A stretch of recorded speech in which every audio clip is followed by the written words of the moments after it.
The Book of John, chapter 2. Jesus changes water into wine. On the third day, a wedding took place at Cana in Galilee. Jesus' mother was there, and Jesus and his disciples had also been invited to the wedding. When the wine was gone, Jesus' mother said to him, "They have no more wine." "Woman, why do you involve me?" Jesus replied. "My hour has not yet come." His mother said to the servants, "Do whatever he tells you." Nearby stood 6 stone water jars, the kind used by the Jews for ceremonial washing, each holding from 20 to 30 gallons. Jesus said to the servants, "Fill the jars with water." So they filled them to the brim. Then he told them, "Now draw some out and take it to the master of the banquet." They did so, and the master of the banquet tasted the water that had been turned into wine. He did not realize where it had come from, though the servants who had drawn the water knew.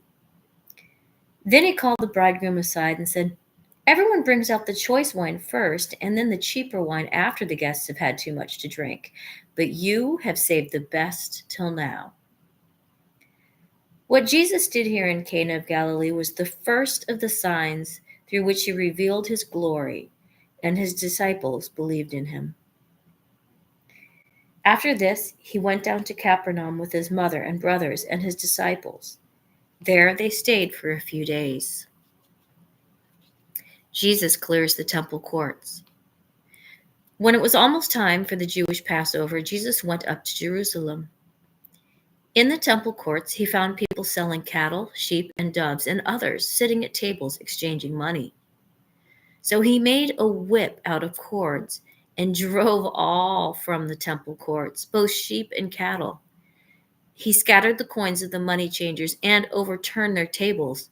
To those who sold doves, he said, "Get these out of here. Stop turning my father's house into a market."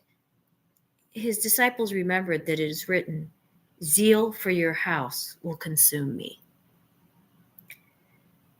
The Jews then responded to him, "What sign can you show us to prove your authority to do all this?" Jesus answered them, "Destroy this temple, and I will raise it again in 3 days." They replied, "It has taken 46 years to build this temple, and you're going to raise it in 3 days?" But the temple he had spoken of was his body. After he was raised from the dead, his disciples recalled what he had said. Then they believed the scripture and the words that Jesus had spoken. Now, while he was in Jerusalem at the Passover festival, many people saw the signs he was performing and believed in his name. But Jesus would not entrust himself to them, for he knew all people. He did not need any testimony about mankind, for he knew what was in each person.